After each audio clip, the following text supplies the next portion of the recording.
కాశీ వాస్తు ప్రేక్షకులకి నమస్కారం. నా పేరు శ్రీనివాస్ కాసిరెడ్డి. నేను ఒక సాఫ్ట్వేర్ ఇంజనీర్గా పనిచేస్తున్నాను. దాంతోపాటు వాస్తుశాస్త్రంలో పరిశోధన చేస్తుంటాను. ప్రజలకి వాస్తుశాస్త్రంపై అవగాహన కలిగించడానికి ఈ యూట్యూబ్ ఛానల్ని స్థాపించడం జరిగింది. దానిలో భాగంగా ఇంతకుముందు చాలా వీడియోలు చేశాను. ఈరోజు చేయబోయే వీడియో ఏంటంటే వాయవ్యం గదికి ఉత్తర ద్వారం ఉంటే ఎలాంటి నష్టాలు కలుగుతాయి. వాస్తవానికి ఆల్రెడీ ఇంతకుముందు వీడియో చేశాను ఇదే ఇంటిలో. అలాంటి ద్వారం ఉంటే వాయువ్యం గదికి ఉత్తరం ద్వారం ఉంటే ఎలా ఉంటుందండి. ఇప్పుడు ఆ ఇంటికి మార్పులు చేశారు. మార్పులు చేశాక ఎలా ఉంటుంది అన్నది చూద్దాం. చూసే ముందు అందరికి కూడా ఒక విన్నపం. ఈ వీడియోని లైక్ చేయండి, షేర్ చేయండి, మీ అభిప్రాయాలు కామెంట్స్ రూపంలో తెలియజేయండి. ఇంకా సబ్స్క్రైబ్ చేసుకున్న వాళ్ళు ఉంటే సబ్స్క్రైబ్ చేసుకోండి. ఇది చూడండి, అక్కడ వాయువ్యం గది కనిపిస్తుంది కదా. ఆ వాయువ్యం గదికి మెట్ల దించి ఆ సందులో ఒక ద్వారం కనిపిస్తుంది. అది వాయువ్యం గదికి ఉత్తరంలో ఉన్న ద్వారం అన్నమాట. అలాంటి ద్వారం ఎప్పుడు కూడా ఉండకూడదు, దిక్కులతో పని లేకుండా. వాస్తవానికి ఇది కొంత డిగ్రీల ఆగ్నేయ ప్రాచిలో ఉన్న స్థలం. దిక్సూచి ప్రకారం లేదా దిక్సాధన ప్రకారం చూస్తే అది ఉత్తర ద్వారం, కానీ అది వాయువ్యం గదికి ఉంది కాబట్టి అలా ద్వారం ఉండకూడదు. కాబట్టి ఆ ద్వారం తీసేయమని చెప్పడం జరిగింది. అలా ఉంటే ఏమవుతుంది, అది వాయువ్య దోషం కింద భావిస్తాం. వాయువ్య దోషంలో ఎలాంటి నష్టాలు జరుగుతాయి. పీస్ ఆఫ్ మైండ్ అంటే మానసిక ప్రశాంతత లేకపోవడం, కలహాలు, కుటుంబ కలహాలు, కోర్టు కేసులు, బయట వారితోటి ఇంటిలో కలహాలు, ఇట్లాంటివి జరుగుతూ ఉంటాయి. చిన్న ప్రమాదాలు కూడా జరిగే అవకాశం ఉంది.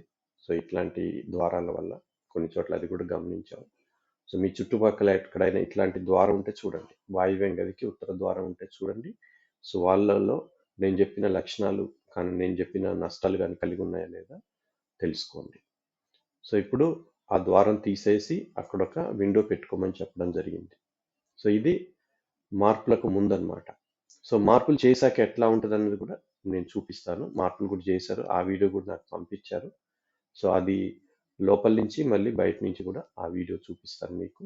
ఆ ద్వారం తీసేశాక అది ఎలా ఉందన్నది. గుర్తుంచుకోవాల్సిన విషయం ఏంటంటే వాయువ్య దోషాలన్నీ కూడా మానసిక అశాంతిని కలిగిస్తాయి. ముఖ్యంగా సైక్రాటిక్స్ల చుట్టూ కూడా తిరుగుతూ ఉంటారు, గొడవలు జరుగుతూ ఉంటాయి, కలహాలు జరుగుతూ ఉంటాయి.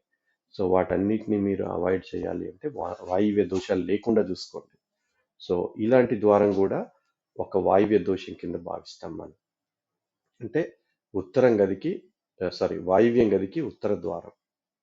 అది దిక్సూచి ప్రకారం ఉచ్చ భాగంలో ఉన్నప్పటికీ కూడా అలాంటి ద్వారం ఉండకూడదు, అది తెలుసుకోండి. ఇప్పుడు నేను మార్పులు చేశాక ఎలా ఉంటుంది అన్నది మీకు చూపిస్తాను.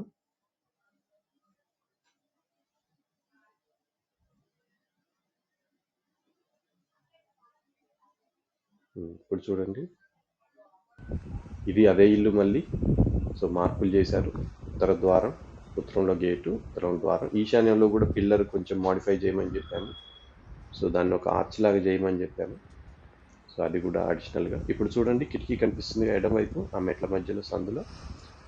అక్కడ ద్వారం మూసేసి కిటికీ పెట్టమని చెప్పడం జరిగింది. ఆ ప్రకారం వాళ్ళు కిటికీ బిగించారు. దీన్ని ఇంటి లోపల నుంచి, గది లోపల నుంచి కూడా చూడండి. అక్కడ ద్వారం ఉండేది అది వాయువ్యం గది అది. ఉత్తరంలో ఉన్న ద్వారం మూసేసి అక్కడ కిటికీ పెట్టించడం జరిగింది. నమస్కారం.